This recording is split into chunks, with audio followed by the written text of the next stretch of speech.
Il y a un vieil homme qui monte sur scène, le dos un peu plus raide qu'avant, la démarche lente mais décidée. Les projecteurs l'embrassent comme ils l'ont fait des milliers de fois. La foule l'attend, certains avec des yeux humides, d'autres avec ce sourire nostalgique qui dit « Je connais cette voix depuis toujours ». Il ajuste le micro, inspire, et pendant une seconde, on pourrait croire que le temps recule. Sauf que si vous regardez bien, derrière ce velours dans la voix, derrière l'élégance de l'idole romantique, il y a une image qui ne colle pas au mythe. Un garçon maigre, trempé par la pluie, blotti contre une cabine téléphonique pour ne pas geler. Un garçon qui a déjà appris une vérité cruelle, on peut chanter juste, et rester invisible. Ce garçon, c'était lui. Avant la célébrité, avant les disques, avant les salles combles, Engelbert Humperdinck n'était pas Engelbert Humperdinck. Il était Arnold George Dorsey. Un nom banal pour une vie qui ne l'a jamais été. Et si aujourd'hui il approche des 90 ans, ce n'est pas seulement l'âge qui pèse sur ses épaules. C'est tout ce qu'il a porté en silence. La pauvreté, la maladie, les humiliations, et surtout, cette perte qui vous vide de l'intérieur quand la personne qui vous a tenu la main toute une vie n'est plus là. La question, c'est, comment l'homme qui chantait l'amour au monde entier a-t-il fini par vivre l'un des chagrins les plus lourds qui soient? Parce qu'au fond, la dualité est là, depuis le début. L'icône des slows, l'homme des je t'aime murmuré au creux des oreilles, et l'être humain qui a souvent eu peur, qui s'est senti de trop, qui a eu l'impression de ne pas mériter sa place. Vous imaginez? Faire vibrer des millions de cœurs, tout en essayant, soi-même, de recoller le sien. Et si, à un moment de l'histoire, vous sentez que quelque chose vous serre la gorge, gardez cette émotion. C'est exactement ce que cette vie produit, elle vous attrape sans prévenir. D'ailleurs, si vous aimez ces récits où la légende laisse enfin apparaître l'homme, un simple j'aime aide énormément à faire exister ce genre d'histoire. Pas pour flatter. Pour transmettre. Tout commence loin des scènes, loin des studios. Dans la chaleur de l'Inde d'avant l'indépendance, dans une ville alors appelée Madras. Arnold naît au milieu d'une fratrie immense, 10 enfants. Son père est militaire, un homme de règles, de discipline, de silence qui pèse. Dans ce genre de maison, on n'apprend pas à se plaindre. On apprend à tenir. Mais l'enfance, malgré tout, a des couleurs. Il y a des odeurs d'épices, des uniformes impeccables, un sentiment étrange de vivre dans un monde vaste, presque théâtral. Et puis, brusquement, l'histoire change le décor. Quand la famille revient en Angleterre, Arnold a autour de 10 ans. Et là, c'est le choc. Plus de soleil, plus de repères. L'après-guerre, les rues grises, l'air froid, les briques, la fumée. Leicester n'a rien d'une carte postale. Et surtout, le petit garçon qui arrive d'ailleurs porte quelque chose qui attire les regards. Un accent différent, des manières différentes, une peau un peu plus hâlée que celle des autres enfants. Parfois, ça suffit pour devenir une cible. À l'école, il n'est pas seulement le nouveau. Il est l'étranger. On le taquine, on le rejette, on l'ignore. Et il y a ce détail qui brise le cœur parce qu'il est simple, il voit des enfants venir chercher son frère pour jouer, mais jamais lui. Jamais. Alors il apprend à faire ce que font ceux qu'on n'invite pas, il se fabrique un monde intérieur. Il devient rêveur. Il regarde par la fenêtre pendant les cours. Pas parce qu'il est paresseux. Parce que dehors, il y a l'idée d'une échappée. Un ailleurs. Et surtout, il y a la musique. La musique arrive comme une bouée. Il apprend le saxophone très jeune, vers 11 ans. Le son devient une seconde voix, une façon de dire ce qu'il n'ose pas formuler. Sauf qu'il est timide. Terriblement timide. Il y a des gens qui paraissent sur deux sur scène, et qui, enfant, n'arrivaient même pas à parler fort dans une pièce. Arnold fait partie de ceux-là. Il chante, oui. Mais caché. Derrière une porte. Sous une table. Dans un coin, comme si sa voix était une faute. Et vous, vous auriez fait quoi? Vous auriez insisté, même quand on se moque? Ou vous auriez rangé ce rêve au fond d'un tiroir pour ne plus souffrir? À 15 ans, la réalité tranche. Il quitte l'école. Pas de diplôme qui ouvre des portes. Pas de plan B. Il devient apprenti dans une usine d'ingénierie. Les machines, le métal, la fatigue. Et le salaire, qui font dès qu'il arrive parce qu'il faut aider la famille. Il lui reste presque rien. Quelques pièces pour tenir la semaine. Une vie de privation, sans glamour, sans promesse. Son père, l'homme de l'armée, veut un métier sérieux. Quelque chose de stable. Dans cette maison, faire le show n'est pas un projet de vie. C'est une fantaisie. Sauf que parfois, la fantaisie est ce qui vous empêche de mourir à l'intérieur. Alors Arnold continue. Le soir, il joue. Il traîne dans des clubs. Il écoute les gens, les rires, les conversations, la fumée épaisse, les verres qui s'entrechoquent. Il observe la magie étrange d'une salle qui s'arrête quand une chanson touche juste. Il ne le sait pas encore, mais il est en train de s'entraîner à ce qui fera sa légende, tenir une émotion. La laisser monter. La faire durer. Et la relâcher au bon moment. Un jour, il ose. La première fois qu'il chante vraiment devant des gens, ce n'est pas dans un grand théâtre. C'est dans un endroit bruyant, où l'on n'écoute pas toujours. Il a bu un peu pour se donner du courage. Il se lance, le cœur battant à l'exploser, persuadé qu'on va le ridiculiser. Et là, quelque chose se produit.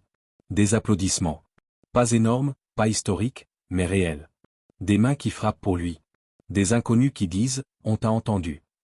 Pour quelqu'un qui s'est senti invisible si longtemps, c'est comme une lumière.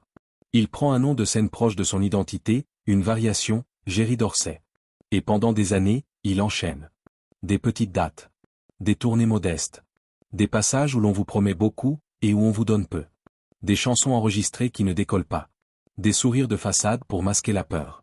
Et puis il y a ces nuits où l'argent manque. Ces moments humiliants dont on ne parle jamais quand on est devenu une star. Dormir n'importe où, se cacher pour ne pas être chassé, s'abriter comme on peut. On imagine toujours les artistes dans des hôtels. Rarement dans l'ombre d'une cabine téléphonique, à guetter le matin comme une délivrance. C'est là, dans ce monde-là, qu'il rencontre une jeune femme qui va changer tout le reste. Patricia. Le décor est simple, une piste de danse à Leicester, dans les années 50. Pas de projecteur, pas de tapis rouge. Juste une soirée, de la musique, des jeunes gens qui essaient d'oublier la dureté de la vie. Arnold a 20 ans, elle est plus jeune. Et il y a ce type de rencontre qui ne fait pas de bruit, mais qui vous réoriente pour toujours. Elle le voit, lui, pas seulement le chanteur. Elle voit le garçon timide, obstiné, un peu cabossé, mais capable d'un feu intérieur incroyable. Elle comprend quelque chose que beaucoup ne comprendront jamais, il ne fera pas semblant. Il ira jusqu'au bout. Dans ces années où il rame, Patricia soutient. Parfois, le soutien, ce n'est pas des discours. C'est un billet glissé dans une main. Une présence. Une phrase. Un regard qui dit « Je crois en toi, même quand toi tu doutes ». Vous imaginez la force que ça donne? Quand tout le monde vous dit de renoncer, et qu'une personne vous dit « Continue ». Mais l'histoire ne lui laisse pas de répit. Au début des années 60, alors qu'il commence à peine à sentir un frémissement, une catastrophe arrive, la tuberculose. Pas un petit coup de fatigue. Une vraie menace. Il est frappé de plein fouet et se retrouve hospitalisé pendant des mois. Des mois où vous ne savez pas si vous pourrez respirer normalement. Des mois où chaque matin vous rappelle que votre corps peut vous trahir. Pendant qu'il est cloué dans un lit, la vie continue sans lui. Les factures, les dettes, les occasions manquées. Et lui, il regarde le plafond, prisonnier de cette question atroce, et si tout s'arrêtait ici? Il avait commencé à gagner un peu, à aider ses parents. Il rêvait de stabilité. La maladie pulvérise tout. Il perd l'élan, il perd de l'argent, il perd du temps. Et dans ce métier, le temps est cruel. Le public oublie vite ceux qui n'ont pas encore eu leur moment. Si à cet instant vous vous dites comment il a fait pour ne pas lâcher, écrivez-le en commentaire, sincèrement. Parce que c'est souvent là que se joue tout, il y a ceux qui s'arrêtent quand la vie frappe, et ceux qui reviennent, même blessés. Arnold revient. Affaibli, inquiet, mais vivant. Il remonte sur scène dans des salles presque vides. Il se bat contre une anxiété qui ressemble à une voix dans la tête, tu vas échouer. Tu vas te ridiculiser. On va te punir. Cette peur, il la traîne depuis l'enfance. Depuis les moqueries. Depuis l'exclusion. Et maintenant, elle s'accroche à sa gorge comme une main froide. Il a fait aussi un passage par l'armée plus jeune, une expérience qui l'a endurci, qui l'a forcé à sortir un peu de sa coquille. Mais aucune discipline ne prépare à l'incertitude d'une carrière artistique où, un jour, vous êtes applaudi, et le lendemain, ignoré. Et c'est à ce moment précis qu'un homme entre dans l'histoire. Un manager, un stratège. Gordon Mills. Mills voit quelque chose chez lui. Une voix capable de porter la romance sans tomber dans le ridicule. Une présence qui peut devenir une marque. Et il propose une transformation totale. Un nouveau nom. Un nom si improbable qu'il ressemble à une blague. Engelbert Humperdinck. Imaginez Arnold, l'ouvrier timide de Leicester, avec ce nom d'opéra allemand sur une affiche. Au début, beaucoup rient. Certains pensent que ça va le tuer. Mais parfois, ce qui paraît absurde devient précisément ce que le public retient. Parce que ce métier n'est pas seulement une question de talent.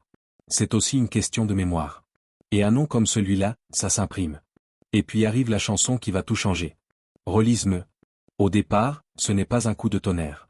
C'est une chanson parmi d'autres. Elle dort. Elle attend. Et puis un soir, il la chante à la télévision. Et le lendemain, c'est comme si le pays entier s'était réveillé avec cette mélodie dans la tête. Les ventes explosent. On parle de dizaines de milliers d'exemplaires en une seule journée. Une vague. Et dans ce raz-de-marée, il se passe un détail qui deviendra une légende de la pop. Cette chanson empêche un double single des Beatles d'atteindre la première place au Royaume-Uni. Oui, vous avez bien entendu. Pendant un moment, l'homme qu'on ignorait, celui qui dormait dans des endroits impossibles, se retrouve au-dessus du groupe le plus puissant de l'époque. Pas parce qu'il est meilleur. Parce que la chanson touche un air, un besoin, un public immense qui veut de la romance, du réconfort, du grand sentiment. Vous imaginez la scène? Dans un studio, un producteur qui regarde les chiffres et qui n'y croit pas. Et Engelbert, lui, qui comprend que le destin vient de basculer. Si ce retournement vous surprend, prenez une seconde. Parce que c'est le genre de moment où un j'aime n'est pas juste un bouton, c'est une façon de dire j'adore quand la vie prouve que rien n'est écrit. Et cette histoire, justement, est la preuve vivante que rien n'est écrit. À partir de là, la machine s'emballe. Engelbert Humperdinck devient le crooner britannique par excellence. Le chanteur des soirées lentes, des salons, des radios. Les femmes l'adorent. Les fans se déplacent en masse. Il y a cette hystérie douce, différente du rock, mais tout aussi puissante, des lettres, des cadeaux, des cris, des larmes. Et très vite, l'image se fige, l'homme élégant, les favoris, le regard de gentleman, la voix qui caresse. Mais l'image est un piège. Parce qu'elle enferme autant qu'elle libère.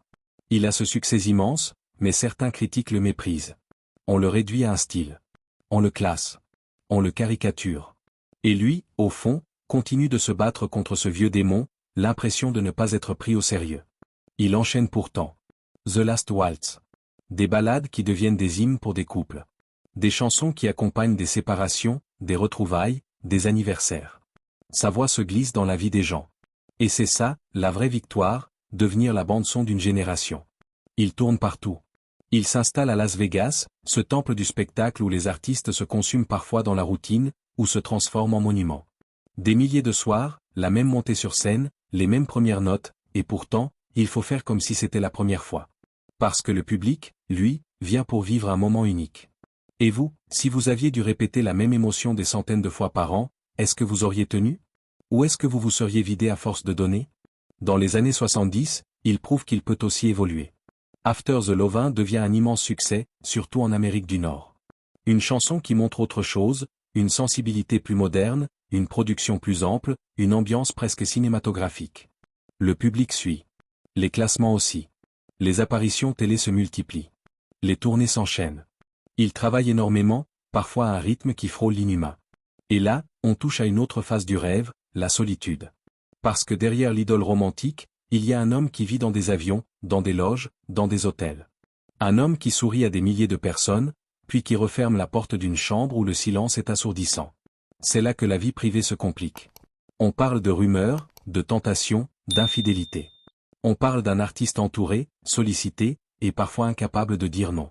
On imagine que c'est facile, mais en réalité, c'est souvent le signe d'un manque plus profond. La peur d'être seul, la peur de ne plus être désiré, la peur de redevenir invisible. Et au milieu de ce tourbillon, Patricia reste là. Patricia, c'est la colonne vertébrale du couple. Elle n'est pas une figure effacée. Elle a du caractère. Elle veut la vérité. Elle refuse les faux-semblants. Elle encaisse les tempêtes, mais elle ne se raconte pas d'histoire. Et malgré tout, elle tient. Parce qu'elle sait qui est Arnold derrière le costume d'Engelbert. Imaginez la force de cette femme. Aimer un homme que le monde réclame. Élever leurs enfants. Rester debout quand les journaux, les rumeurs et les absences vous mordent les chevilles. Si vous avez déjà aimé quelqu'un dont la vie vous échappe un peu, vous savez de quoi je parle. Et si ce passage vous touche, abonnez-vous. Pas pour la chaîne. Pour ne pas manquer les histoires, justement, on remet la lumière sur ceux qui ont tenu dans l'ombre. Mais il y a un piège encore plus dangereux que les tentations. Le piège de la confiance. Engelbert, comme beaucoup d'artistes de sa génération, est un homme de scène. Il fait le show. Il chante. Il émeut. Le reste, il le confie. Les papiers, les contrats, les sociétés, les montages financiers. Il pense que d'autres s'en occupent, que c'est normal. Après tout, il a grandi dans une maison où l'on obéit, où l'on respecte l'autorité, où l'on fait confiance aux responsables. Et un jour, il réalise qu'il a peut-être donné les clés de sa vie à quelqu'un qui ne le protégeait pas. Il raconte plus tard qu'il a perdu des fortunes. Pas parce qu'il a tout brûlé dans le luxe. Mais parce qu'il n'a pas regardé. Parce qu'il n'a pas compris. Parce qu'il a cru qu'on ne pouvait pas trahir aussi loin. On parle d'argent détourné, de choix faits au mauvais moment, de décisions qui paraissaient logiques, et qui se révèlent désastreuses. Il vend des parts, il quitte une structure, et juste après, la valeur explose sans lui. Comme si le destin s'amusait à lui rappeler que l'ignorance coûte cher. Et il y a aussi cette histoire d'hôtel au Mexique, à La Paz, un endroit de mer et de soleil, un rêve d'investissement, un plan pour diversifier. L'hôtel porte même son nom. Ça devrait être un symbole de réussite. Et pourtant, là aussi, les complications administratives, les zones grises, les conflits, finissent par lui arracher une partie de ce qu'il pensait avoir construit. Le résultat, c'est une leçon brutale. Vous pouvez remplir des salles, vendre des disques, entendre votre nom dans le monde entier, et malgré tout, vous réveillez un matin avec l'impression qu'on vous a pris ce que vous aviez gagné. À cet instant précis, il reprend le contrôle. Et ce détail est important, il s'appuie sur sa famille. Son fils Scott finit par gérer davantage, à ses côtés. Parce qu'au bout d'un certain âge, après certaines trahisons, on comprend une chose simple. Le succès n'a de sens que si vous pouvez le vivre en sécurité. Vous avez déjà vu quelqu'un se relever après s'être fait avoir? C'est un mélange de honte et de rage. Et quand cette personne se relève quand même, sans amertume spectaculaire, juste avec un calme lucide, c'est impressionnant. Les décennies passent. Les modes changent. Le rock, le disco, la pop, le rap, tout défile. Et lui continue. Parfois sous les projecteurs, parfois loin des tendances. Mais il continue. Il reçoit des honneurs. Une étoile sur Hollywood Boulevard. Des prix. Des accolades. Et surtout, quelque chose que beaucoup d'artistes envient, une longévité presque insolente. Il ne disparaît pas.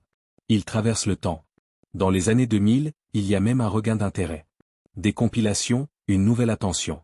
Puis, à un âge où la plupart prennent leur retraite, il ose encore des projets improbables. Un album de duo avec des artistes d'univers très différents. Comme s'il voulait dire, je suis encore là. Et je peux encore surprendre. Et puis il y a ce moment étrange, presque cruel. L'Eurovision. En 2012, il représente le Royaume-Uni. Sur le papier, c'est un hommage à une carrière gigantesque. Dans les faits, le résultat est décevant. Un classement très bas. Et le public moderne, parfois impitoyable, le traite comme un vieux nom plutôt que comme une voix. Vous imaginez ce que ça fait? Après avoir été numéro 1, après avoir été une idole mondiale, se retrouver jugé dans une compétition où tout va trop vite, où les codes ne sont plus les mêmes. Beaucoup auraient arrêté là, blessés. Mais Engelbert ne s'arrête pas. Parce que sa vie entière est une leçon de persistance. Et parce que, surtout, il y a quelque chose de bien plus grave qui se joue en coulisses. Patricia tombe malade. Le diagnostic arrive comme une phrase qui vous change l'air dans les poumons. Alzheimer? Un mot qui ne fait pas seulement peur. Un mot qui annonce une disparition progressive, une érosion lente, injuste. La personne est là, et pourtant, elle s'éloigne. Engelbert, l'homme qui a chanté l'amour, se retrouve face à un amour qui n'a plus rien de romantique au sens cliché. Un amour de soin, de patience, d'épuisement. Un amour où l'on répète les mêmes phrases. Où l'on tient une main qui ne se souvient plus toujours. Où l'on se bat pour des petites étincelles, un regard, un sourire, un prénom prononcé après des mois de silence. Il essaie. Il tente des traitements, des voyages, des solutions, comme beaucoup de proches qui refusent d'accepter l'inacceptable. Et parfois, il y a des moments presque miraculeux, des instants où elle revient un peu. Et ces instants vous brisent encore plus, parce qu'ils vous montrent ce que vous êtes en train de perdre. Et si vous avez déjà accompagné quelqu'un dans la maladie, vous savez, on ne sort pas indemne. On devient plus fragile, plus vrai. On se dépouille. À ce stade de l'histoire, laissez-moi vous demander quelque chose. Qu'est-ce que vous feriez, vous, si la personne qui vous a porté pendant vos pires années commençait à s'effacer devant vous?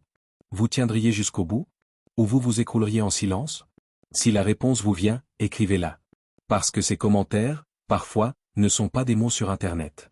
Ce sont des témoignages. Et il y a des gens qui lisent en se disant, je ne suis pas seul. Puis arrive 2021. Le monde entier est déjà épuisé. Et chez eux, le danger entre à la maison. Patricia attrape le Covid.